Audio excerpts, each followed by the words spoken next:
probably speak like this because it's a little bit better, but I know I've been MIA for a while. I want to say maybe at least 2 weeks. Just, if you guys know me personally, work is busy, and my best friend Hector just got married last week, so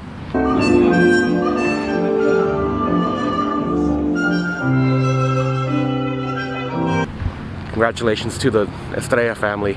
Pretty much, I'm gonna be going over a couple mods that I love about this car. Like the stuff that I've done. This car's been awesome, and I can't wait to share more stuff about it with you.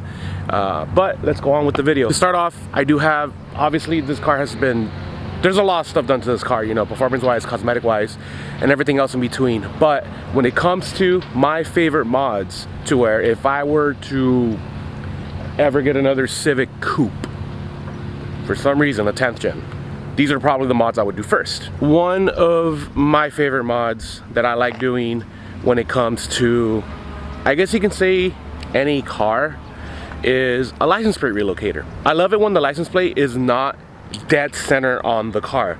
Now, a lot of you guys are gonna be like, well, why don't you just delete the plate? Well, I live in California, where cops here are either two-sided. They love your car, or they're gonna hate your car. For me, so far, people have loved my car. Luckily, I have not been getting any tickets. I've never been pulled over in this car. I've never been questioned about it. I've actually gotten a few thumbs up with this car, ironically. I also don't drive like a dumbass. What I'm getting at is a license plate relocator. I even did this on my 8th gen Civic when I did the facelift on it, and I think it does change the look of the car. If you guys want to see the install of this particular mod, it's always going to be up on the right hand corner, because this license plate relocator, I pretty much did it for like under 20 bucks. I got like a JDM license plate relocator on eBay, and it works. So I did have to go to Home Depot and get a couple of specific lug nuts and stuff like that, but again, if you guys want a more detailed video on that, it's going to be, all the links are going to be in the description and whatnot. I think it changes the look of the car. I love it. I love how it looks. It definitely makes it look a lot more aggressive, and because it is a turbocharged car, you do get to see the intercooler more. Granted, my intercooler is black because of the 271 intercooler, but the stencil is white, and it looks great. It's not as straight as it should be like other license plate relocators, but because it is the 2020 model, it does have the new facelift when it comes with the front garnish things by the fog lights, and I couldn't really poke a hole in it like the previous ones. I guess Perrin also has a license plate relocator, and you put it on the crash bar or something like that, but you have to poke a hole in it. And with this one, because it has the Honda sensing, it would mess up the sensing, so I pretty much had to jerry rig my own, and it looks good. So I personally like it. It is a little bit crooked, but that's only because that's where I lined it up with the garnish. But other than that, I think it looks great. Like, I would probably do the same thing if I had another Civic. Well, let me rephrase that. If I had the previous models from the 2017 to 2019 that didn't have the Honda sensing, I would do the Perrin license plate relocator. And for those that are wondering, I do not have, well, technically I do have holes in my bumper, but I did get these color matched from bumperplugs.com, I believe. Pop them in and it hides the bumper holes, which is nice. Far away, you can't even tell, unless you know what you're looking for. The next thing I'm going to mention is going to be right here on the rear, and everybody likes doing these mods to the 10th gen Civic, regardless if it is the sedan or the coupe. It is the Caruse rear flap design and the ABS Type R rear diffuser, or style rear diffuser. I love them, but that's not what the number 2 list is. It's actually these wing stabilizers. You cannot get these wing stabilizers anymore, as far as I know of. They are from SkiProductions, and they are custom made. When I saw a picture of these on the Facebook forums, I decided to jump on it, and one thing I do like about these wing stabilizers is it literally stabilizes the rear wing. It looks pretty aggressive. Here's how it used to look without the rear gurney flap. I think it just made the rear pop out a little bit better, you know. It's not too aggressive because it's not a really big wing, but it definitely changed the style of the rear. I think it actually helped it out. Not as much as the rear diffuser, but it did help it out. I don't think he's doing these anymore. I know these are the version 1, if I remember correctly, this is a version 1, and they come with 2. Version 2 comes with 1 directly in the middle. And I personally like how the 2 stand out versus the 1, but that's just my own personal preference. You could probably make these with like a 3D printer and whatnot, but to say how exactly, I don't know. Unfortunately, I wasn't the one that made them. And I think he stopped his shop because of some personal reasons, decided to stop the shop for a while until he decides to start it again. I'm not sure. Another favorite mod that I've done to this is my full race catback exhaust. I've had this exhaust, not this exact exhaust, but I've had a full race exhaust on my 8th gen. I said it before, and I think it is, full race does the best exhaust for the 8th gen SI, the 9th gen SI, and the 10th gen SI. Sucks that they don't do one for the Type R. They do other stuff for the Type R, but this by far is my favorite exhaust I've ever heard over Greddy, over Remark, over the 271, like over Nvidia. I personally think this is the best one. You know, it is a full 3-inch catback exhaust. It is V-clamped as well. The nice thing about this exhaust is even on stock downpipe and front pipe, it it gurgled, it popped.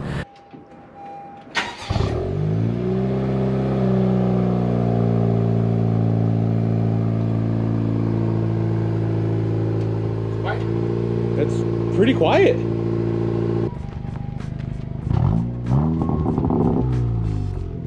When I first put the exhaust on, honestly, I didn't think it was gonna be that loud.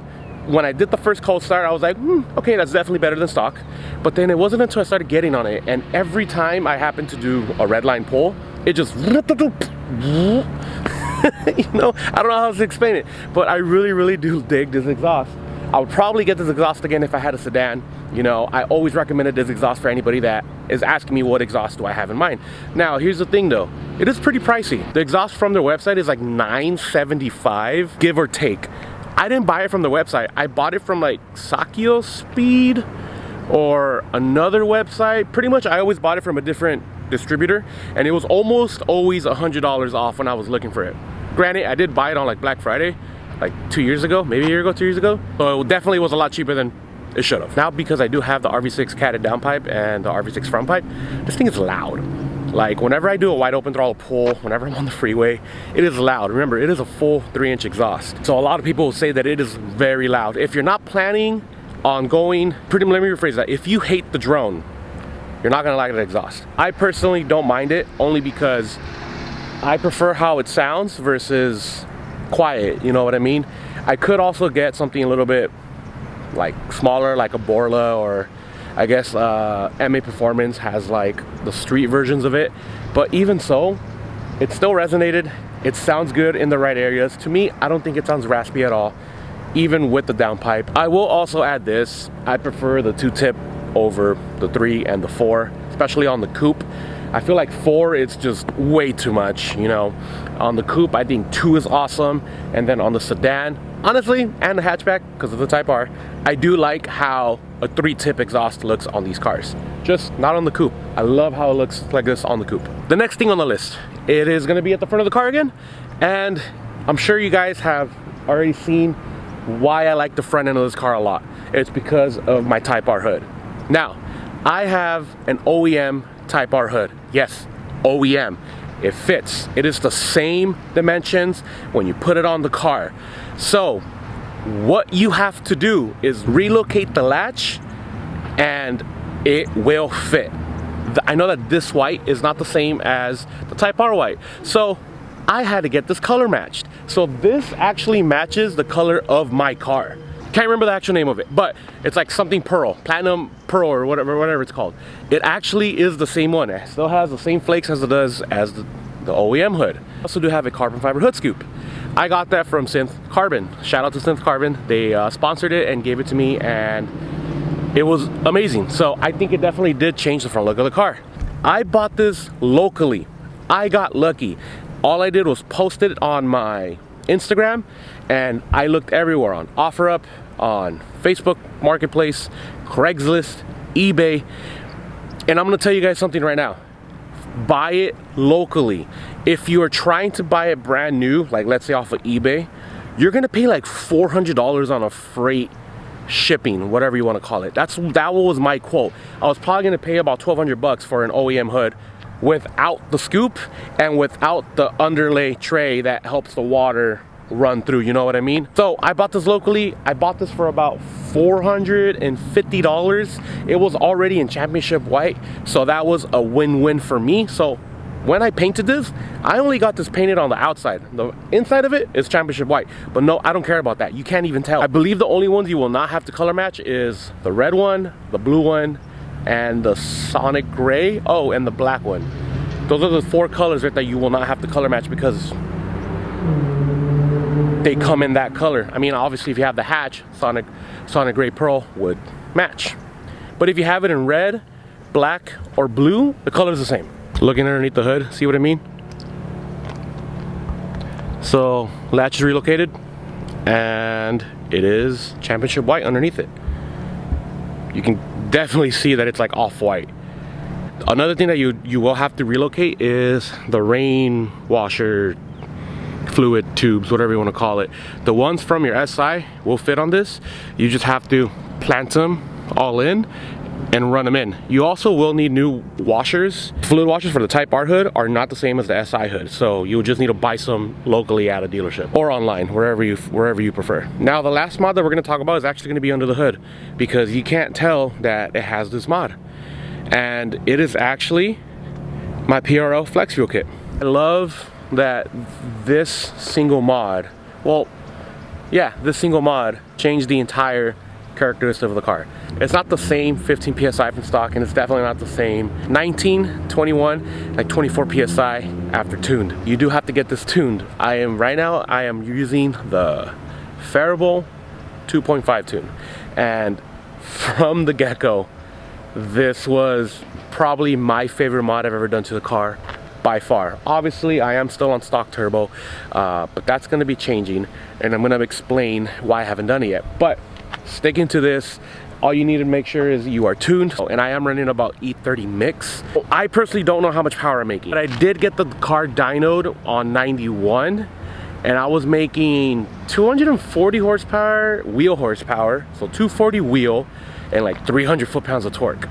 So I'm gonna, considering that I was around the ballpark of what Phereable was advertising for this car on 91, on E30 I'm gonna assume like 280 wheel, maybe a little less, maybe just a little less, and like 320 foot-pounds of torque, because this thing is a torque monster. So that's one thing I do like it. The side thing about it is that on the stock turbo it does fall on its face. It was definitely a game changer. Even though I lost to that Evo, but even so, like it was great. Like I feel like this is definitely my favorite mod that I've ever done to the car, obviously until I go bigger turbo or whatnot. But I'm also just on the street math on the 271 intake. But again, I'm gonna go over all this stuff in a bit too. If you guys have been following me for a while, you guys know that I've been talking about going bigger turbo on this car. I'm gonna hold off on that, and that's only because I know PRL was going to be releasing a newer drop-in turbo for the 10th gen, and right now I believe they're working on the 11th gen right now. And if I remember correctly, on their Instagram they've been hinting back and forth that they're going to be doing it because of the whole EPA regulations. They had to take out the turbo kit. Now I could go with Rv6 right now, I could go to W1 right now, but I know Vargas also has turbos right there, and I think Pure Turbo also has a turbo kit for this car, or a drop-in turbo, but those have been done excessively. I'm gonna wait until March of next year, which is in what, 3 months, 4 months, to see which one I'm gonna get.